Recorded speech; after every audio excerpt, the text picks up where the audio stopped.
अपने मखसूस अंदाज में चलता वो आहिस्ता आहिस्ता इस बरसाती नाले के नजदीक पहुंच गया था। वहां सिर्फ बरसात के दिनों में नाला बहता था, बसूरत दीगर ये नाला खुश्क ही रहता था। ये अलग बात कि इस बरसाती नाले की शक्ल में भारतीय फौज को एक जबरदस्त डिफेंस लाइन मिल गई थी, क्योंकि 10 फुट गहरे इस नाले को उबूर करना इतना आसान भी नहीं था। सलीम को इस बात का इल्म था कि उसके इस्तकबाल के लिए इस नाले के अर्द गिर्द मोर्चा बंदियां की गई होंगी। वो कभी कभी यहाँ से 2-3 किलोमीटर शुमाल की तरफ हटकर भी सरहद उबूर कर लिया करता था, जहाँ से इस नाले का रुख तब्दील हो जाता था और इसे खासा मैदान दुश्मन के इलाके में घुसने के लिए मुयस्सर आ जाया करता था। लेकिन आज न जाने क्यों उसने अपना इरादा तब्दील कर लिया था। इसकी छठी हिस्स बता रही थी कि दुश्मन ने यकीनन इस खुले इलाके में भी बड़ा मजबूत जाल फैलाया होगा। अगर कोई सहूलत इसे मिल सकती थी तो उसी खुश्क बरसाती नाले से मिल सकती थी। दूसरे रास्ते की तरफ तो गिरफ्तारी के इम्कानात बहुत ज्यादा थे। इसकी चीते जैसी होशियार आंखें अंधेरे की चादर में दूर अंदर झांक लेने की कुव्वत रखती थी और कान किसी भी मुमकिना आहट पर लगे रहते थे। अचानक चलते चलते वो रुक गया, यूं जैसे जमीन ने इसके कदमों को जकड़ लिया हो। ये बिल्कुल गैर इरादी फेल था, लेकिन इसके कुछ मुहर्रिकात जरूर थे। उन्हीं कदमों पर सलीम अकड़ों बैठ गया। उसकी आंखें अपने रास्ते पर फैलती चली जा रही थीं। जब इसे खुद से बमुश्किल 8-10 गज के फासले पर एक बार एक तार दिखाई दी, दूसरे ही लम्हे इसे समझ आ गई कि वो क्यों यहाँ रुक गया था। ये जदीद तरीन डिवाइस थी। ऐसे तार कमांडोज और जासूसों की नकलो हरकत का जायजा लेने के लिए बड़ी होशियारी से सरहदी इलाके में फैलाए जाते थे, जिनका सिलसिला एक इंतहाई हसास रेडार नुमा आले से जड़ा होता था।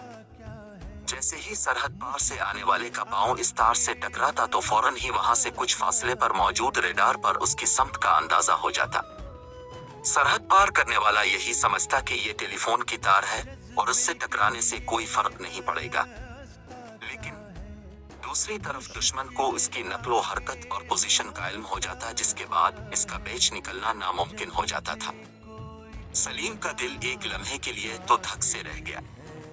इसके वहमो गुमान में भी ये बात नहीं आ सकती थी कि इस रेतले सहराई इलाके में भारतीय सिक्योरिटी फोर्सेस ने ऐसा जाल फैलाया होगा जहां गैर कानूनी सरहद उबूर करने वालों की तादाद दूसरी सरहदों के मुकाबले में बहुत कम थी। वो दिल ही दिल में खुदा का शुक्र बजा लाते हुए इसने बड़ी एहतियात से 2-3 कदम आगे बढ़ाए और झुककर तार के नजदीक बैठ गया।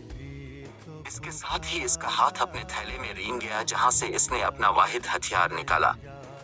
ये एक छोटा सा चाकू था। इसे सिर्फ चाकू समझ लेना ज्यादती थी। इसमें 4-5 मुख्तलिफ किस्म के औजार मौजूद थे, जिनमें एक छोटा सा बमुश्किल 3 इंच लंबा पलास नुमा कट्टर भी था। सलीम ने एहतियात से उसे खोला, इसकी धार का जायजा लिया, फिर तार की तरफ देखा और दूसरे ही लम्हे अपना हाथ बढ़ाकर तार काट दी। इसे इस बात का इल्म था कि ये चांद की ढलती तारीखें हैं और इस इलाके में पाकिस्तान इंटेलिजेंस की दूसरी एजेंसियां भी रुबा अमल हैं। यही वो दिन थे जब भारत में मौजूद एजेंट सरहद उबूर करके अपने वतन वापस लौटते थे। इसे खुद से ज्यादा अपने इन तमाम साथियों की फिक्र दामनगीर थी। अब सुबह होने तक वो सब लोग महफूज थे, क्योंकि सुबह होने से पहले भारतीय सिक्योरिटी फोर्सेस इस तार का सिलसिला नहीं जोड़ सकती थी। अगर वो रात ही ने को ये ऑपरेशन शुरू कर देता तो एजेंटों के लिए बेशुमार आसानियां पैदा हो जाती। भले ही अंधेरे में इस तार का सिलसिला जोड़ना भारतीयों के लिए मुमकिन न होता और उनकी तरफ से रोशनी का एहतमाम करने का मतलब ये होता कि वो एजेंटों को आसानी से रास्ता दिखाने की सहूलत खुद मुहैया कर देते। इस बात का सवाल ही पैदा नहीं होता था कि भारतीय सिक्योरिटी एजेंसीज ऐसा कोई भी खतरा मोल लेती। उन्हें बहरहाल सुबह होने का इंतजार करना था।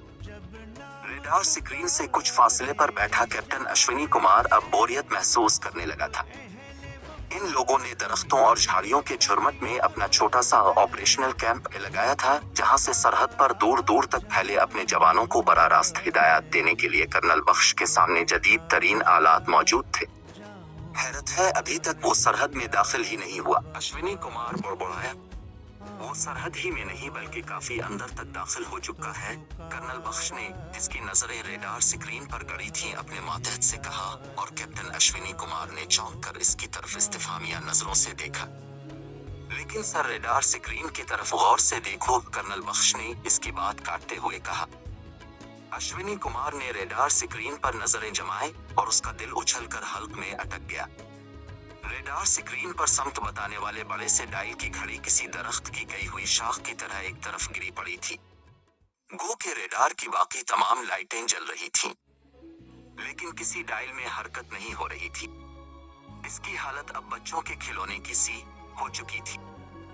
कैप्टन अश्विनी कुमार को फौरन समझ आ गई कि उनकी तरफ से बिछाए गए तारों के जाल में से कोई तार कट गया है, जिसका मतलब ये था कि अब इस रेडार का काम खत्म हो चुका है और उनकी कोई मदद नहीं कर सकता। ओ माय गॉड, बेसाख्ता उसके मुंह से निकला। कैप्टन, मैंने तुम्हें पहले ही बताया था कि इस शेर को मचान बांध कर शिकार नहीं किया जा सकता। इसका शिकार तो खुले जंगल में खेलना होगा, जिसमें शिकार और शिकारी के पास बराबर का चांस होता है। दोनों में से किसी एक की भी जिंदगी जा सकती है। और हाँ, व्हाइट फ्लावर जैसे चीते को घेरने के लिए हमें अपने 1-2 जवानों की बलि भी देनी पड़े तो ये कोई महंगा सौदा नहीं होगा। तुम मेरी बात समझ रहे हो ना? कर्नल बख्श का लहजा इतना सर्द था कि कैप्टन अश्विनी कुमार को अपनी रीढ़ की हड्डी में सनसनाहट का एहसास हुआ। उसने आज तक कर्नल बख्श का ये रूप नहीं देखा था।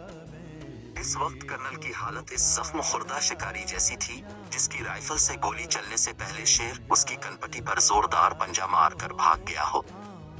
इस मामले को मुझे खुद ही देखना होगा। ये इन लोगों के बस की बात नहीं है। कर्तुल बख्श की आंखें अंगारे उग रही थीं। उसने अपनी छोटी सी ऑटोमेटिक गन उठाई थी और उसे हालत जंग की सी पोजीशन में पकड़े अपने खेमे से बाहर आ गया। कैप्टन अश्विनी कुमार उसके ताक़ुब में चूकना होकर चल रहा था। सलीम ने सीधे चलने के बजाय अब जुनूब की तरफ हटना शुरू कर दिया था और दुश्मन की तवक्कुआत के बिल्कुल बरक्स उसके सामने आने की बजाय पहलू की तरफ बढ़ता चला जा रहा था। इसके लिए यह भी मुमकिन था कि वापस लौट जाए, लेकिन यह मसले का हल नहीं था। वो जानता था कि अब यहाँ तकरीबन ऐसे ही इंतजामात होंगे और इसे बहरहाल अपना मिशन मुकम्मल करता था। यूं भी एक मर्तबा आगे बढ़कर पीछे हट जाना उसकी फितरत के खिलाफ था। उसने जिंदगी में लड़ना सीखा था। अपनी पूरी कुव्वत और इस्तेदाद के साथ वो मैदान में कूद जाने का आदी था। नताइज उसने हमेशा हालात और अल्लाह की जात पर छोड़ दिए थे।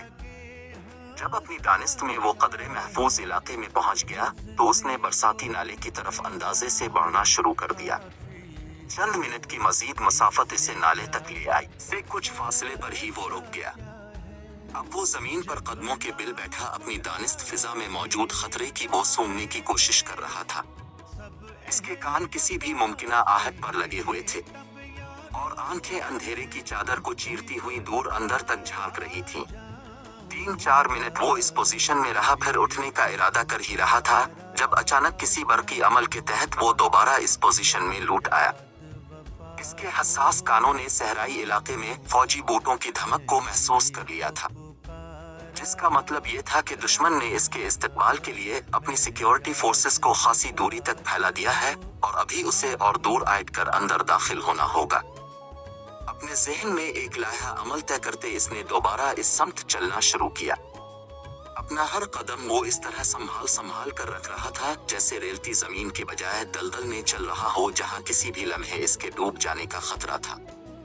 15-20 मिनट तक वो इस पोजीशन में चलता रहा। अब वो इस इलाके में पहुंच चुका था जहां इसके कद से खासी बुलंद जंगली घास का सिलसिला दौर तक फैलता चला गया था। इस इलाके में भारतीय हुकूमत की कोशिशों से खेती बाड़ी को रिवाज दिया गया था और गुज़िश्ता 4-5 साल से यहाँ अच्छी खासी फसल पैदा होने लगी थी। सलीम और उसके दुश्मन के लिए अब यकसा मौके थे जहाँ वो खुद को इस इलाके में छुपने की जगह पाकर कदरे महफूज ख्याल कर रहा था।